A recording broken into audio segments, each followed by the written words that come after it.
Hey everybody, it's Finn here with the SDGC here with a quick review of the brand new Devolver Digital action platforming title Pepper Grinder. I'm gonna be real with you.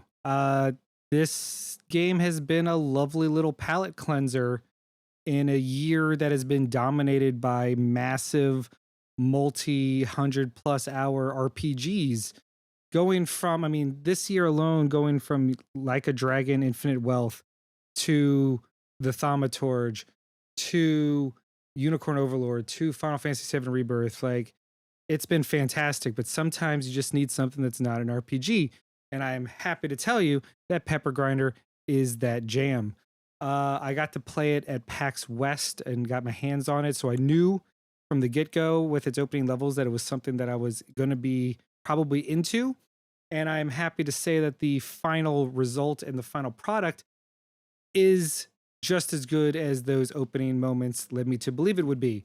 The game is essentially like a pixel version of what if the Mr. Driller game had a baby with like Super Meat Boy or something like that. It's a very forgiving game in that if you mess up, there's plentiful checkpoints. There's no real penalty for dying. Uh, they just want you to have fun. The game's controls are incredibly simple and easy to understand. And the game does a really good job of drip feeding and introducing new mechanics and new abilities and new traversal as the game goes on. Like you start with just your drill, you learn how to dig and shoot up, you learn how to boost out of the ground, you learn how to quickly like loop yourself on hooks. You get you get like an auto cannon type of thing. There's puzzles involved. Nothing game like that's gonna make you scratch your head for too long, but it kind of breaks it down a bit for you to just kind of think about the order that you need to do things in. The challenge I feel is just right, especially when you're trying to get the 5 gold coins per level.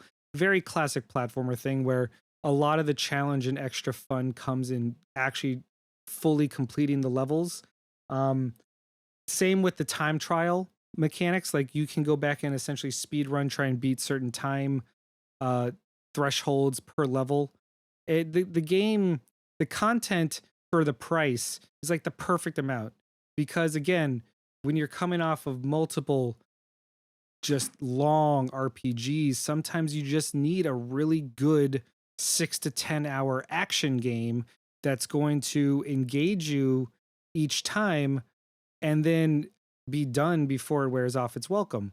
Like each of the worlds, I guess, has its own theme. Like there's the starter world, the lava world, and you'll see in the footage. I'm only including stuff from the first handful of levels because I don't want to get too spoilery. But uh, every level it has a mechanic or something introduced that makes the level feel unique and not just kind of another one. Like I really liked in the lava stages how one had all these little rotating blades that you had to avoid, and one involved the auto cannon and a bunch of cool like food motifs, and one included using sprinklers to create hardened surfaces temporarily in the lava. And it's stuff like that that makes every level feel fresh and fun. And so even if you have to replay it for time trial or to get a coin that you missed, you don't feel like it's a slog.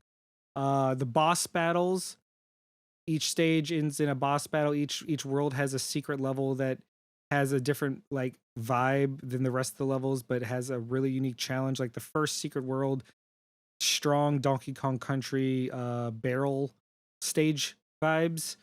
Um, but the boss fights are fun, simple enough with just the mechanics. If you've been playing games, like it just is gonna feel right to you. You're gonna feel right at home with this. Um, Playing with a controller is a must, even if you're on Steam.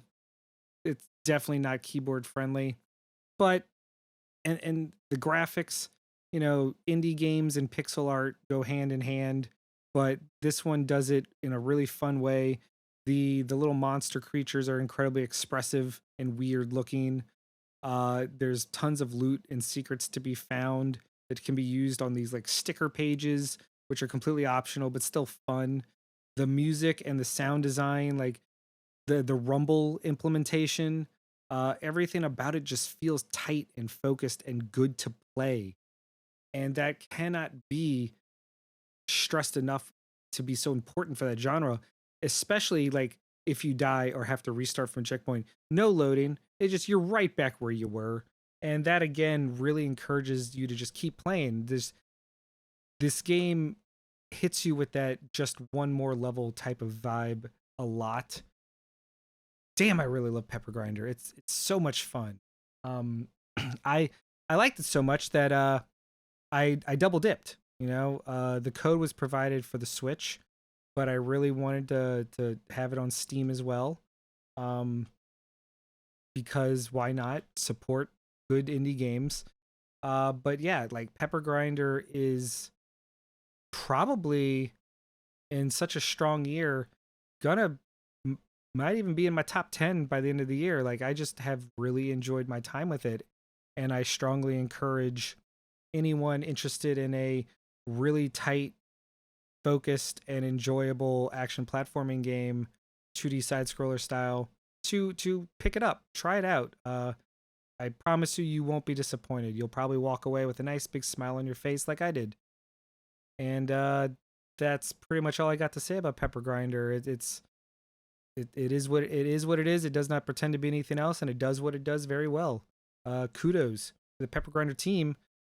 They did get a sake at PAX West, and it's always nice to see the final product deserve the sake as well. It's just good to know that it didn't go to waste. That's pretty much all I got. Again, this has been Finn, aka Nolan Nerdcast on Twitter. You can check out SDGC every Thursday night at 9 p.m. EST on Twitch. And just have a great day, guys. Y'all stay awesome.